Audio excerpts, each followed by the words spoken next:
Salvete omnes, this is Emilia, also known as TheMartianGeek, and welcome back to another episode of Super Mario Bros. 3. In the last episode, we cleared World 4, and I'm kinda sorry to see that one go, honestly. I really like that world. Also, it was too short. Notice that one only took 2 episodes to cover instead of 3 as World 3 did, and there are only 6 numbered levels. They really should have put a 7th one where the crossroads between 4-5 and 4-6 was. I mean, if you look at that map, there was an awful lot of empty space there that wasn't being taken up by anything besides Hammer Brothers. And the world didn't exactly need another bonus, so they should have put something there. But fortunately, we'll probably be making up for that this time, because World 5 is not only of a pretty decent length, I actually like it just as much as World 4, and maybe even more so, and I'm not really sure why that is. World 5 is also kind of a weird one. If you're wondering just what exactly is so weird about it, as well as what's the theme of this one, since it kind of just looks like a grassland right now. And for that matter, where the heck are all the rest of the levels? As you can see, the only levels we actually have visible right now are 3 numbered ones, a fortress, and whatever that swirly thing is over to the right there. Well, all of those questions will be answered in good time, but not until the end of this episode. And we have a pretty decent bit to cover this time, so let's start things right off with 5-1. As we enter the level, we're introduced to the most useless Buster Beetle ever. Seriously, that guy wasn't even in a position where he could kick any blocks at us. Have a power-up here if you need it, and we see the return of Chain Chomps. I forgot those guys were in this stage. I was thinking they were exclusive to 2-5. Also, I'm not exactly sure what's in that question mark block, but I'm sure it's not worth it.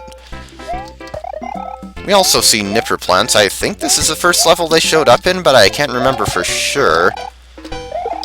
Actually didn't mean to do that, but oh well. Also, yeah, this level is mostly made out of these kind of bluish-gray 16x16 blocks. And the 4th question mark block here has a Starman, if you want it. You know, the funny thing about Chain Chomps, their Japanese name is apparently Wanwan, which basically is onomatopoeia for a dog bark. It makes sense given their origin story, but still, you're basically calling an enemy woof woof. Like, run for your lives! It's a woof woof! Oh no, what shall we do about this horrible beast? Oh, there's nothing you can do. The woof woof will find you. And the woof woof will bring down its wrath upon you! Fear the woof woof. Also a pointless column of blocks, but in any case, star, and Nipper Plant turns into coin.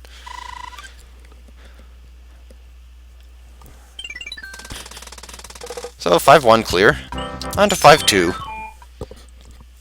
And this is an underground level. This one also has 2 paths to it, and the top path is the one we want. It's both easier and has more rewards for us. Not that the bottom path is exactly difficult, but still, we get more out of this one. I will be showing off both paths eventually, but for now, I'm going to keep going up. It's also easier to take the top path if you have a suit that can fly. Just a few slopes to slide down, and we can go over here, but first we want to go down this pipe. If you need a power-up, there's a fire flower, but I kind of want to keep my raccoon suit. And giant question mark block, but this one doesn't have a suit for us. It actually has 3 extra lives. Rather nifty. And it despawned the fire flower? Okay then. I thought power-up despawning of that nature was only in Super Mario Bros. 1, but okay then. Come down the other pipe, and we're just on the other side of that wall there. Also, cut off. I'm going to ignore that Paracoopa, because whatever. And there's the end pipe.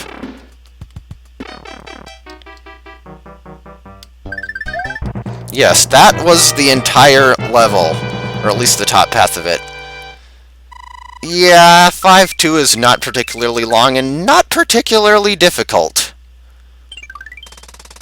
And since we've passed 560,000 points, we get an end spade game, but I only have 1 free space in my inventory, and that is for whatever I get out of here.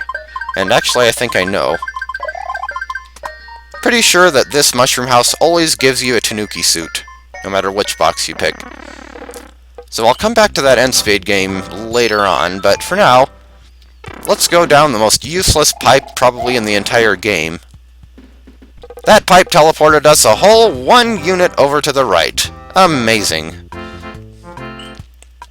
And now, well, actually, let's do the fortress first. Like 5-1, this fortress is mostly made out of these bluish-gray blocks.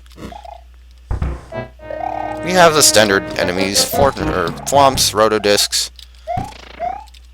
Also, there are some side paths you can take in this one as well, if you're careful. Leaf. Not sure if you can get up there without a P-Wing, but I can certainly try. Let's see. Just have to line up my run correctly. And fail. Yeah, forget that. I'll show it off later. Probably with a P-Wing. Oh, hey, well, I actually get a second chance. But you know what? I'm not going to bother, because as far as I know, all that's up there is maybe some extra lives. And honestly, how badly do I really need those? I'm assuming that's the pipe that that you would have come out of if I had gone up there. Mixing my pronouns there, but whatever. More thwomps, more rotodiscs, and thwomps in conjunction with rotodiscs, which is kind of dangerous. Some careful platforming, and door. Hello, Boom Boom. You don't even have any obstacles in your room this time, so you die. Or at least get defeated. Does anything actually die in the Mario universe, or does it just despawn or something? So, beating that fortress gives you a path back to the start of the world. So if I were to save now, I'd be able to skip from the start, and I'd be able to skip 5-1 and 5-2, and then just go over to here. And for that matter, I could skip 5-3 if I wanted, but I don't want to skip 5-3. Also, let's do this thing right now, because, well, we're here. I never did figure out the timing on this one, and that was not correct. Flower sandwich. So, now, let's move on to the stage I'm sure you've been waiting for. 5-3, also known as the one with the boot. You'll see what I mean soon enough. Oh hey, Spiny.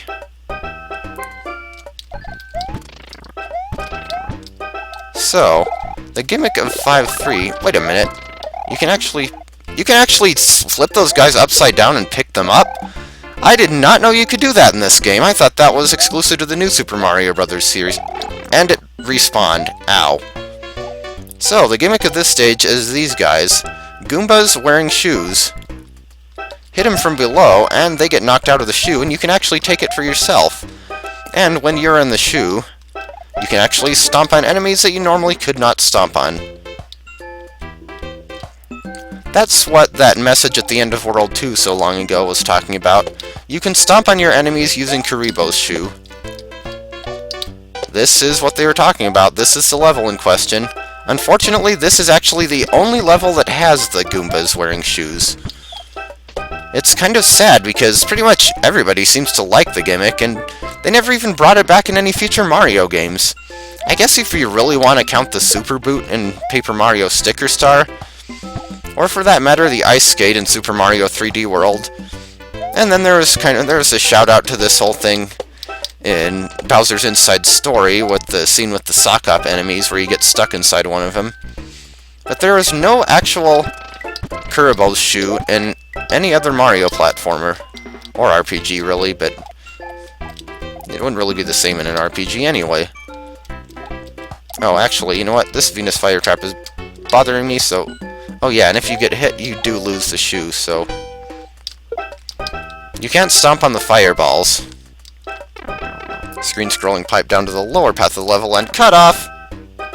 That Kuribo's Goomba, which is actually a misnomer, because that would basically mean Goomba's Goomba. He's kind of trapped down there, and actually, can I not pick these things up?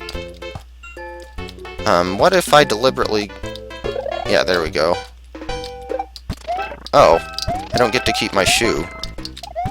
And that was utterly pointless. That was poopy. Oh, well, I don't have a shoe for this next part. Not that I really need it. The stage isn't difficult or anything, but I want the shoe. And I'm running out of time, because I messed around with that stupid trapped Goomba. I don't think you can go down any of these pipes, but lots of munchers here, too. Oh, yeah, and use that. If you still have the shoe by this point, use that spiny to get rid of it, because it'll totally screw up your star run if you come to the goal with the shoe. You know, because Mario kind of hops instead of actually running while he has the shoe on. Yeah, 5-3 is fun, and dang it, why didn't they bring the Kuribo shoe back in future games? Let's star.